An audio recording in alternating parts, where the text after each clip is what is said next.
Energy Transition Now with David Linden. Hello everyone, I'm your host, David Linden, the Head of Energy Transition for the Westwood Global Energy Group, and you're listening to Energy Transition Now, where we discuss what the transition really means for the oil and gas and the broader energy industry. The focus of today's podcast is something of a hot topic, geothermal energy.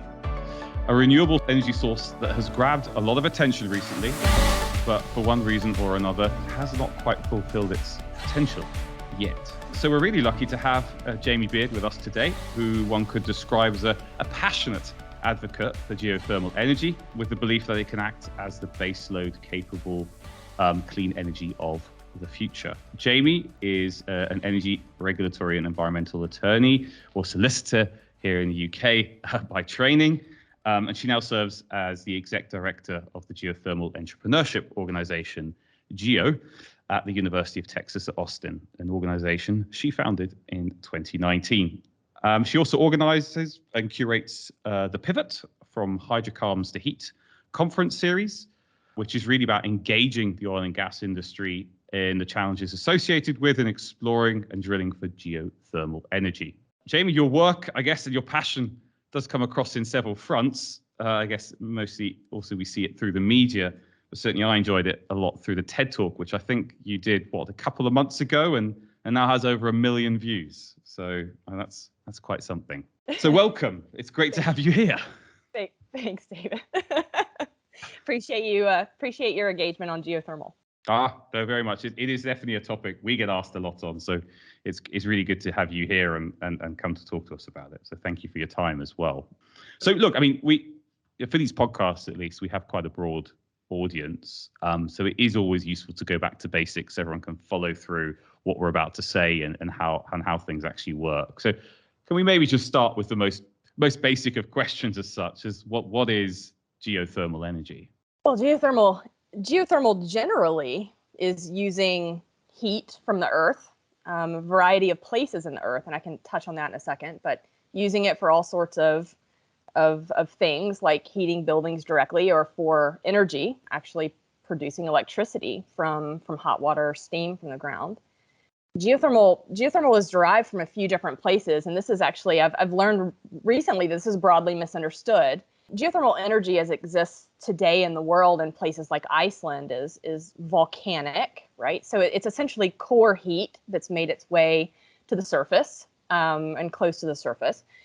But when you start talking about geothermal energy as a scalable concept, meaning doing it anywhere, we're not focused on core heat anymore. We're focused on latent heat, which is essentially heat that is a process or a result of radioactive decay of elements in the crust, right? So it's hot down there for a lot of reasons that's not the super hot core of the earth, right? And that latent heat is often what is encountered in oil and gas operations. It's why oil and gas wells are hot. It's actually decay heat, not core heat.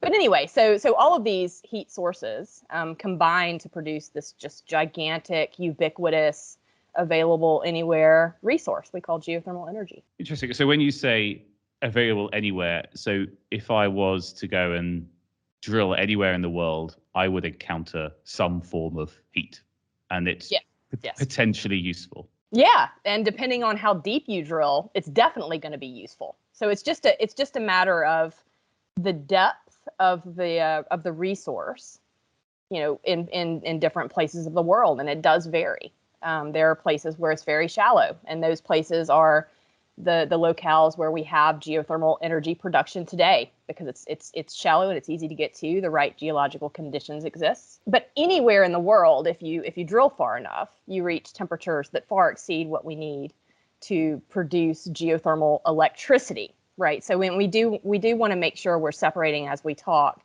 direct use heat geothermal. So geothermal used to heat buildings and houses and for industrial processes, which is lower enthalpy. You don't need it. It doesn't have to be as hot. And so you can utilize that source right now, pretty much anywhere in the world. But the high enthalpy stuff, you got to go deeper.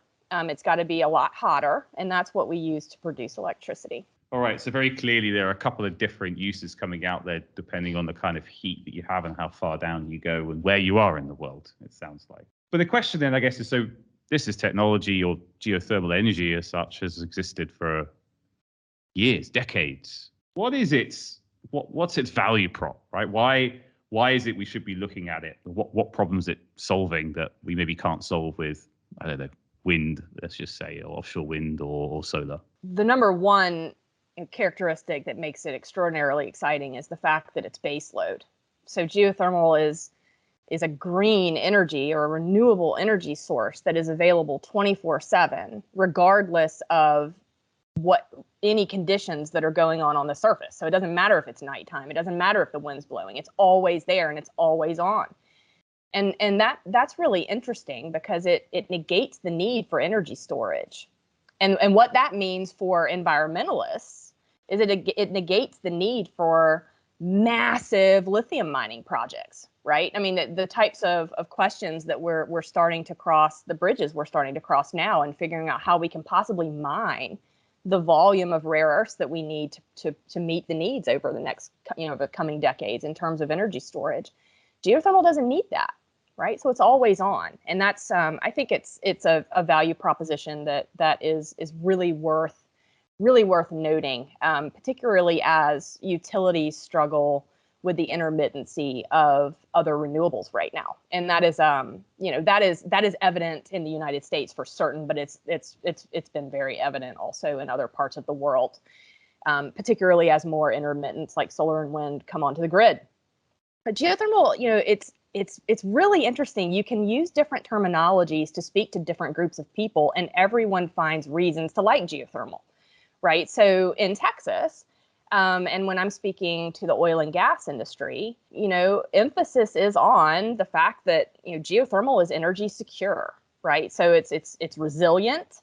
The military loves it. It can be done on site. It can be done underground. It's resilient from extreme weather events. It's very small footprint compared to other renewables, particularly solar and wind.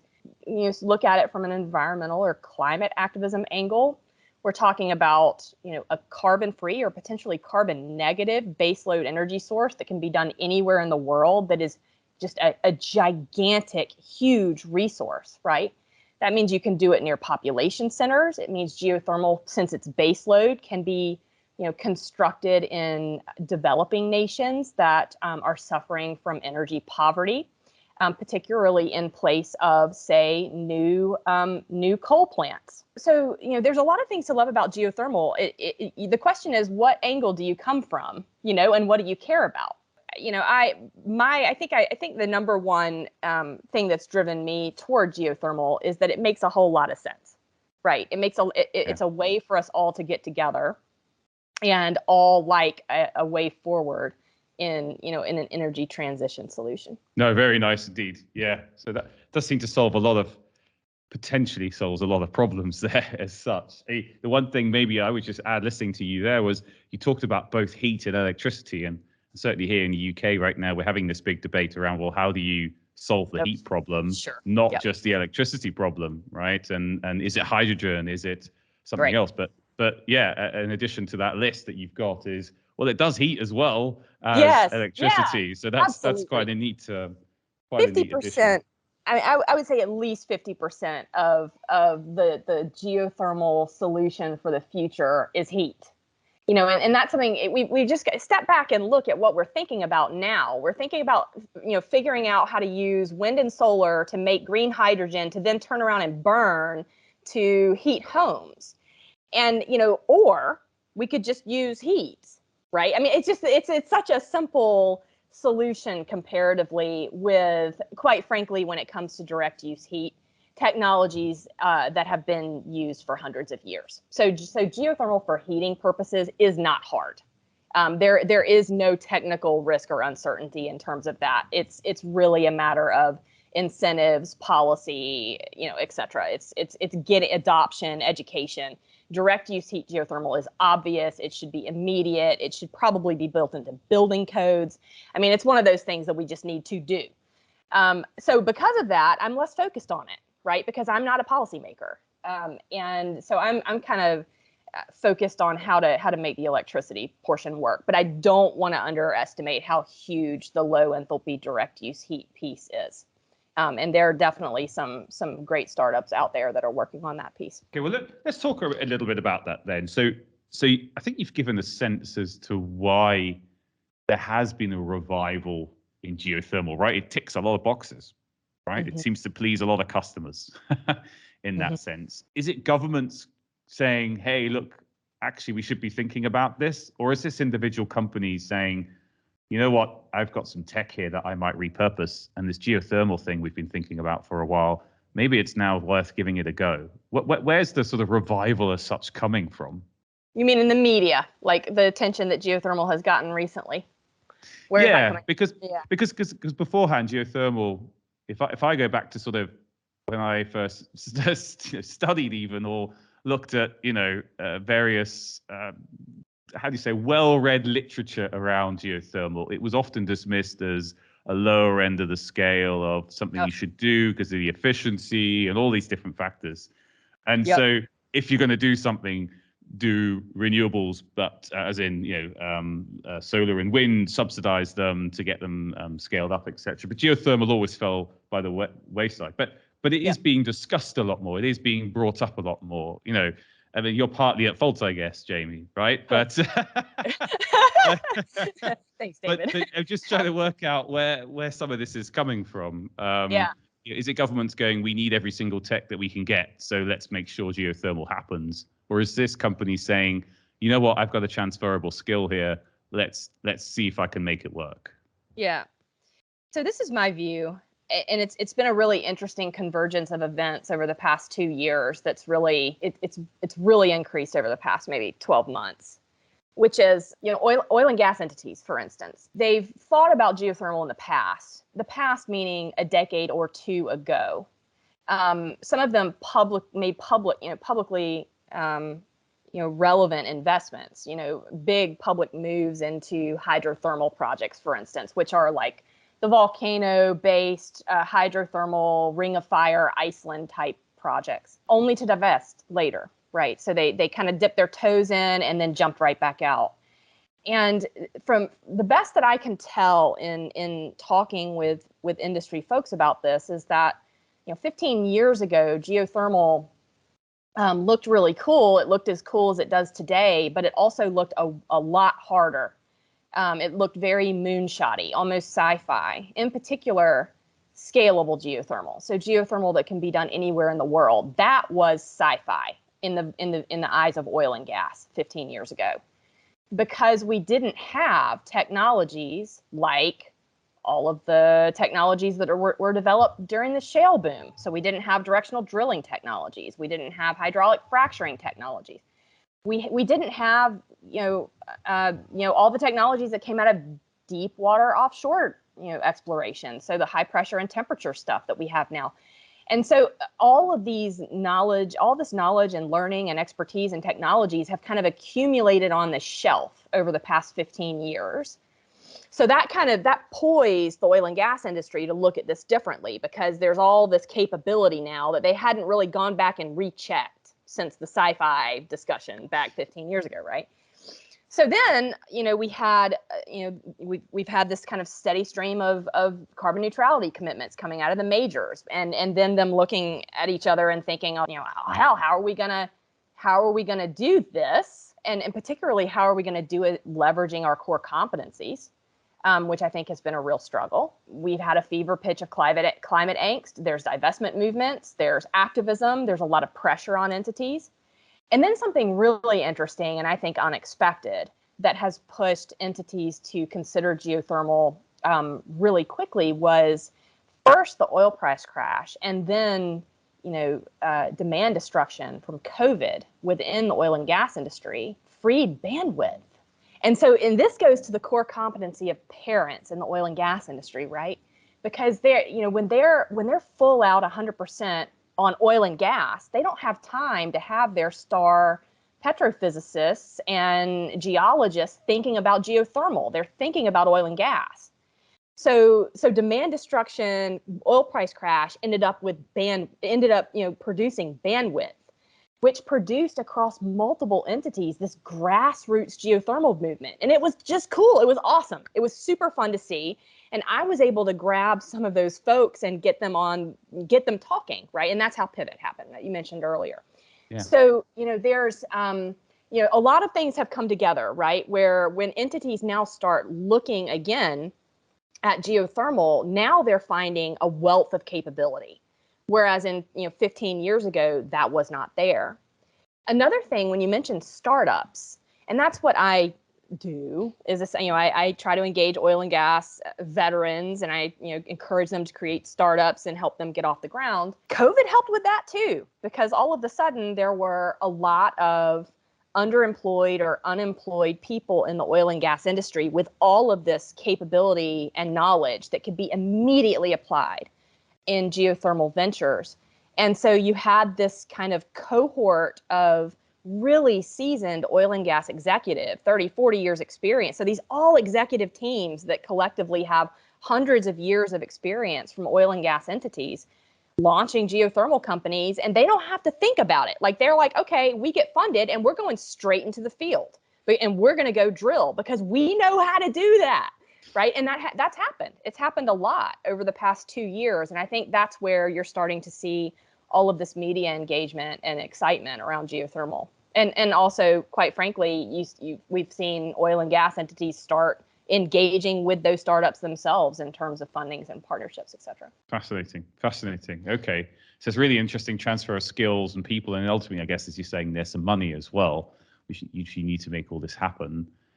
But I think it's interesting because when you talk about it, and when we first spoke, I think you labeled it, or geothermal energy, you labeled as the future of oil and gas, which almost sounds a bit different to people coming from oil and gas and doing geothermal energy, that sort of transferability angle. Yes. So when you talk about geothermal being the future of oil and gas, what do you mean by that? I like this question. Thank you for asking this question.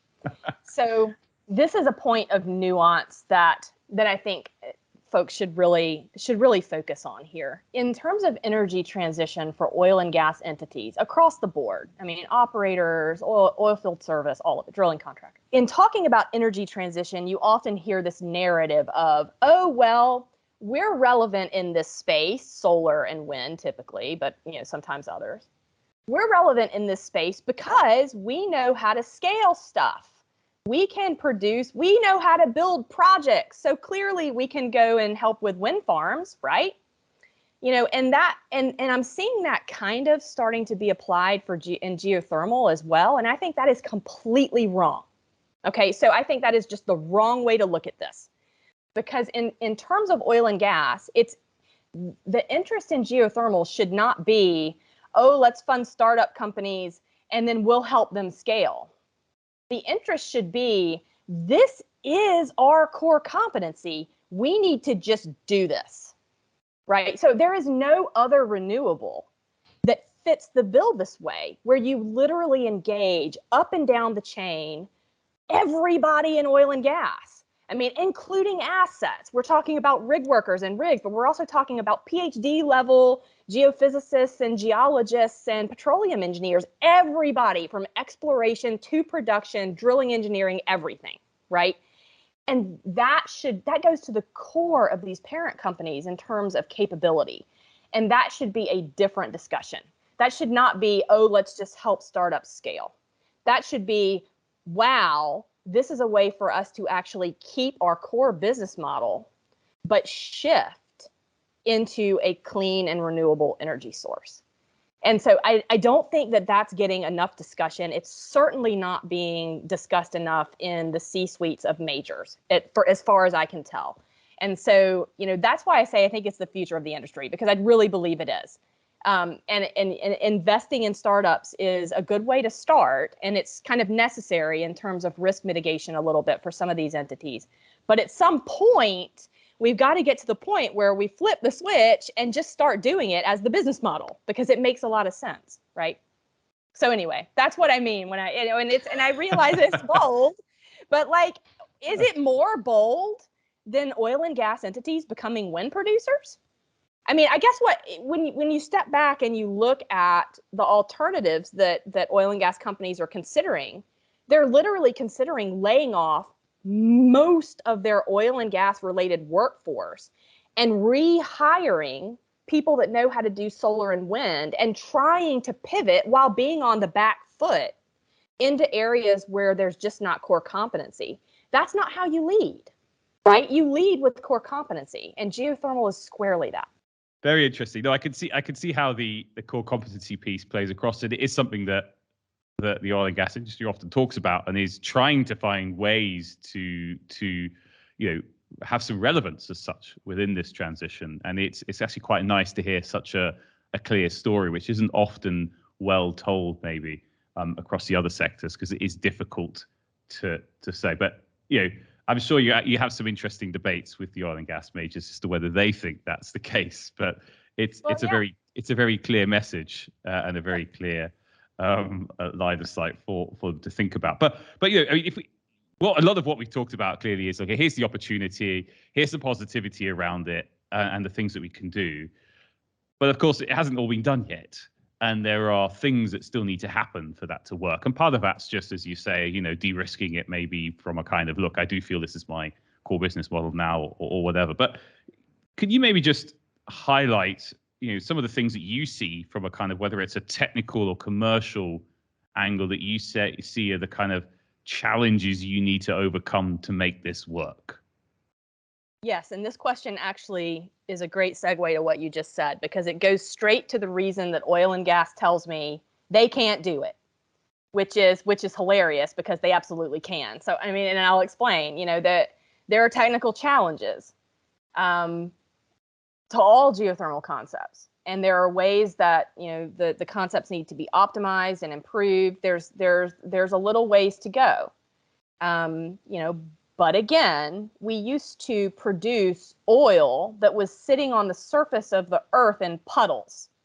And we figured out a way to now drill for oil and gas in deep water, right? So, I mean, these are things that the oil and gas industry, these are problems and challenges that the oil and gas industry at its core knows how to solve, right? So geothermal challenges are essentially the same challenges that oil and gas encountered in figuring out how to drill for oil and gas below the surface, right? And the deeper they went and the harder it went, they solved those challenges in the context of hydrocarbons. And geothermal is at the oil puddle laying on the ground phase of its life. I mean, we are currently producing geothermal energy in the world where it's essentially laying on the surface. I mean, Iceland, you've got puddles of hot water where people soak right next to a geothermal power plant. It's at the surface. We know how to do it. That's what we do. But, the deeper we go, the hotter we go, tools fail, drilling gets hard, it's expensive, you have a lot of tool failure. In terms of scalable geothermal concepts like engineered geothermal systems, they're fracture based.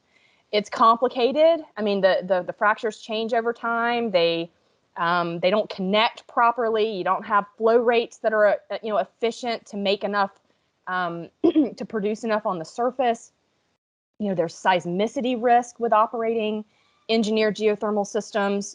In some places, the risk is more than others. And again, these types of problems would leverage directly all kinds of learnings and brains from the oil and gas industry in figuring that out, right? And it's all about faults and fracture mapping and predicting behaviors. In the newer concepts like closed loop systems, there's also problems. They may be a different set of problems, but they're still relevant. Where these are systems that they don't use hydraulic fracturing necessarily in their construction. It's typically directionally drilled systems. Sometimes the fractures are used to enhance the system, but the fractures are not used to flow working fluid through the system. So they tend to not, or at least it's predicted that they wouldn't produce seismicity issues, but they've got different issues, right? Like, poor heat transfer. They may be better suited for direct heat use projects than electricity.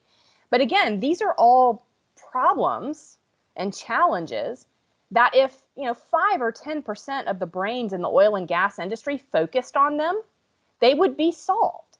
They would be solved fast like a year or two or three, not decades, right?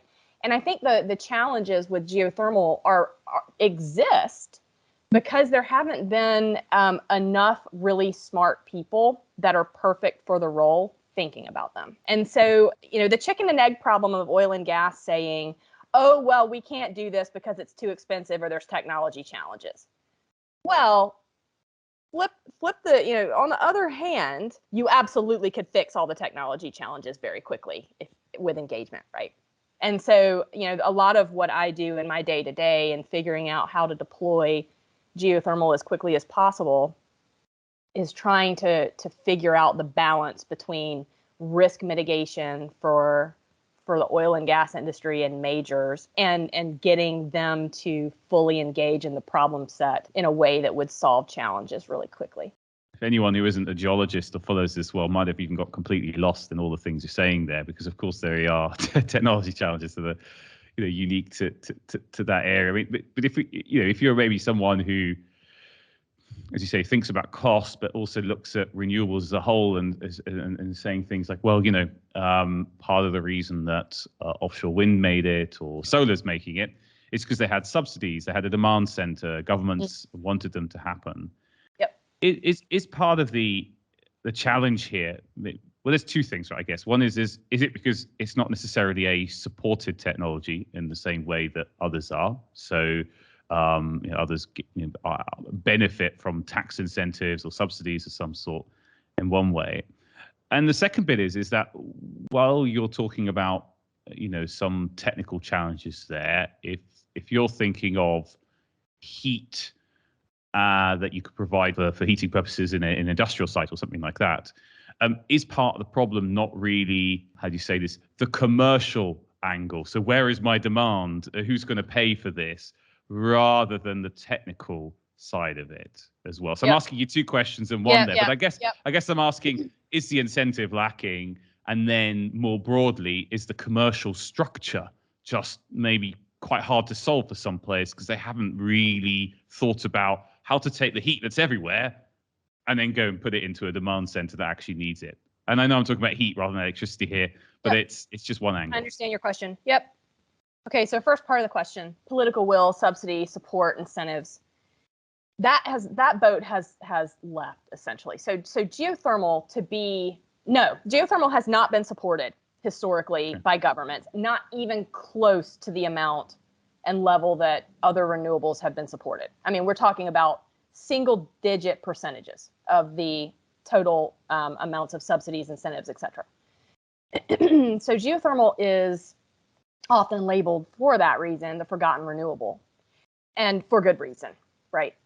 Had geothermal enjoyed the same supports and subsidies, we would probably be powered on geothermal energy right now. I think that for us to, though, try to convince governments at this juncture to, fund geothermal at a level that would catch it up with solar and wind after 20 years of generous support and subsidy is completely unrealistic, right? So there has to be a different way. And that is why I look to the oil and gas industry, because, realizing that I'm looking at this incredibly capable Ferrari of an industry that knows exactly how to solve these challenges and thinking, all right, we leverage that brain trust with a little bit of dollars that we will find, right? I mean, and I'm talking about $1 billion or $2 billion to get teams into the field to build these first of their kind geothermal projects, right? I mean, really, we just need to start deploying, and we need to get the right brains in on that. So the oil and gas entities need to be engaged. But for $1 billion or $2 billion with the oil and gas industry behind this, we could catch up in terms of cost to solar and wind within, say, 5 years, maybe 10, right? And that is really important. I mean, I think that when people discount geothermal and thinking, well, it's just too expensive and there's no way it'll catch up with solar and wind, there is a lot of inertia, no doubt. But I think that we need to back up and be smart. Inertia doesn't mean that it's the right solution. It means that there's inertia, right? And so when people try to cram geothermal into this predetermined, well, the future of the world is 90% intermittence. It's going to be 90% solar and wind. And so geothermal just needs to get crammed in that extra 10, that last 10%. No, let's rethink that entirely, right? Oil and gas industry, throws in on this, and we get teams deployed, and we get at geothermal on that exponential growth curve that natural gas enjoyed. And all of a sudden, we're thinking about dumping terawatts of geothermal energy onto the grid in a really short period of time. And you multiply that times, say, the number of oil and gas wells that are drilled globally, 40,000 a year in the United States, 70 or 80,000 globally. All of a sudden, by 2050, on an exponential growth curve, you're talking about the ability to meet world energy demand with geothermal. So I would suggest that, in people, when thinking about the potential here, we need to kind of back out of some of the assumptions that we've made about what the future energy pie will look like. And we need to push back on, incumbency, and think, well, wait, what's the smartest way? Not just what has inertia, but what makes the most sense, right? So that's the answer to your first question. Like, can governments fix it? Can we fix it politically? Yeah, but it would have to be a lot of money. It would have to be right now. And it's not realistic, right? So then the question is, well, then what, right? I mean, so then that means that we're going to have to convince oil and gas that there's a business model here. Yes, that is what I'm up to, right? So the question is, how do we convince oil and gas that they can make money doing this? And I will make an observation here. So what I've heard from the oil and gas industry essentially about geothermal is that they're just not going to make enough money doing it. So the return is not high enough. That they're going to have to become utilities to make it happen. And they don't, not sure about that. It sounds weird and, uncertain. Here's the thing. If oil and gas entities, particularly the operators, don't become utilities, then what are they going to become, right? So I think that is worth noting. Like, if you're going to be this energy company of the future, but if it's not producing electrons and it's not producing hydrocarbons, then what is it, right? And so I think that we need to revisit that whole, we don't want to become utilities thing, which I've heard from 3 of the international oil companies, right? That there were Okay, so let's question that. Geothermal would require oil companies become utilities. So what? That sounds awesome, right? Let's rethink that. Second, not high enough return. Here's another really funny thing that's happening in oil and gas. Many entities have spun off these new energies arms that have gone off away from the parent, and they're doing solar and wind projects. And in those arms, they understand being utility companies. They understand power purchase agreements. They understand the business model of making less, lower returns, 30-year, power purchase agreements, nice and stable income. They figured it out in the new energy arms. But the new energy arms and the parents aren't talking, right? They don't collaborate well with one another. And geothermal goes to the core competencies of the parents. And I'm talking to the parents. Right. So when I go to the parent and say, but wait, you got this new energies group over here. They figured this. I mean, they get the business model. You just need to invite your own team to talk with you about how, you see what I'm saying, right? It's the weirdest thing. It's a weird thing that I can't solve. But so I guess my point is here, we need to question whether parents really need the rate of return that they get in oil and gas in the future, right? And I think there also needs to be a valuation in terms of the boom and bust nature of oil and gas, meaning a negative valuation of that. Geothermal does not have that problem, right? So geothermal needs to get a boost based on the fact that it is a very stable investment over a long period of time.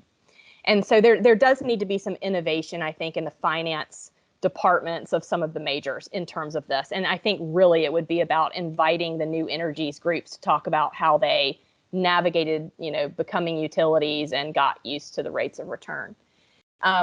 So anyway, business case. That's the, kind of the guts of oil and gas and business case that I'm struggling with. But in terms of driving costs down, there are startups in the field that are drilling.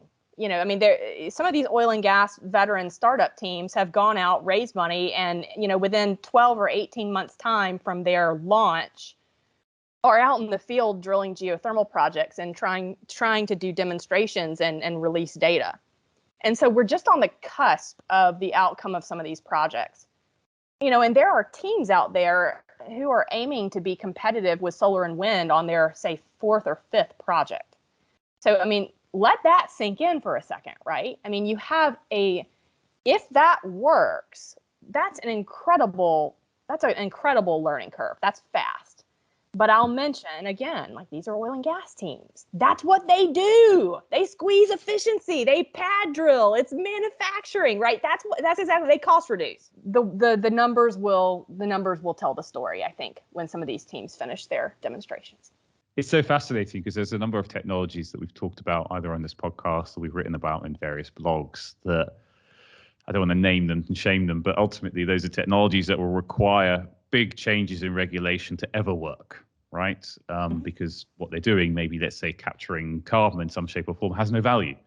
But of course, what geothermal does is has value because it solves a number of problems, but you've got a cost curve to go down. And if you think about it, that's exactly what solar and wind and others did. And it wasn't just purely subsidies, it was actually scaling and efficiency and all those things. And actually, that's trying to be now applied to the hydrogen economy, right? So there's a lot of startups in hydrogen that have got a solar background because they learned that the manufacturing side and how to scale and reduce costs, you can apply there. So you're actually saying the same thing that anyone that's in the climate tech world is saying for what we would call the classic, how do you say that, menu of things that people like to talk about, which is solar, wind, hydrogen, CCS, etc. But it actually is extremely relevant in geothermal and maybe even clearer, interestingly, just listening to you there. And there's, little self-plug for us here. We have a little thing on our website where we talk through the startups and what's going on there. But I do find that fascinating in itself, all the different technologies and how they're being applied. Because again, that's how a lot of these other industries start. They have startups and those scale, and some will fail, others will do really well, and that's what will start to create the innovation that's needed. So it's very interesting. Absolutely. And the parallel in oil and gas is the same. Oil and gas did the same thing in oil and gas. Cost reduction, efficiency. You had the George Mitchell, you have the wildcatters out there taking the risks. Then the industry shifts. It's the same story in oil and gas, right? And so we could just repeat in geothermal the story for oil and gas, which is risk reduction, cost reduction, technology challenges fixed, right? It's the same story. No, a lot of parallels. Very interesting. We're pretty much coming to the end of our time here because there's never enough time to talk about subjects like this. But thank you. I do have a kind of a closing question if I put it in those sense. But if you had called $1 billion, you talked about a few billion or so, where would you spend that money? So if you think about innovation that's required and where we need to put some of the money going forward, where should some of that billion or two be spent? Okay, I love it. Okay, so I would launch, I would help build a structure where, we'd launch five competing oil and gas teams into the field over the next 24 months with a predetermined budget to go drill first of their kind geothermal projects with a competition on who can pull the most megawatts out of their project, leveraging their own technologies, methodologies, and techniques. So Chevron v. Exxon v. Shell paired with Baker Hughes v. Schlumberger v. Halliburton, right?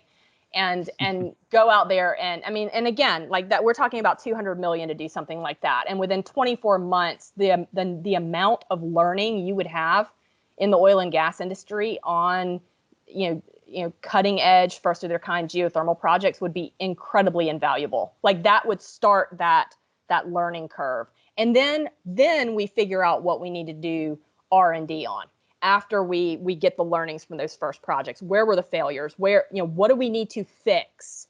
instead of just throwing billions of dollars at random research and development, this needs to be a very targeted kind of puzzle master exercise, right? So let's go drill first of their kind projects, find the pain points with entities that are, squarely suited to do it, and then we fund to solve those. So the drilling project is one. I would also put, 100 million or so into a global characterization project. So we don't have a good prospecting model for geothermal right now. A lot of it is locked up in oil and gas data that they consider proprietary, but we need global temperature at depth maps, and we need rock mechanics and lithology maps. We need to be able to, a publicly available resource that you go to and you say, look, I want to drill a geothermal project near this population center in this developing nation. What's that going to cost? And so that would be a huge public asset to have really high resolution temperature at depth maps near the world's population center. Say a 50 or 100 mile radius around the world's population centers. And so if we run a sprint on that, 24 36 month sprint on that, by the time you have all of these wells drilled and all this excitement about drilling, you also have this prospecting map where you can just look and see where the low-hanging fruit is for geothermal development in the world. And I think loosening up those two things, getting teams into the field now, deploy. Let's not model, let's not think about it, let's not tweet about it, let's go do it. That's how fracking got going, right? They modeled it, decided it didn't work, and then people just started going out and trying to do it. And I think we're at that point in geothermal where we need to just go out and do it. So we do those two things. I mean, we're not even talking billions. We're talking $500 million to get those two things done. And I think that launches geothermal onto the shale, the curve of the shale boom. Okay, so we've got the next 2 years mapped out there, I think. That's your challenge, Jamie. Now just to don't do pivots. Right? Yeah, exactly. Now we just got to go do it. Absolutely. Okay, wonderful. All right, thank you so much, Jamie. It's been a really good conversation, and I really appreciate you, I guess, sharing all those different thoughts there. So, and certainly the passions come through. So I appreciate that.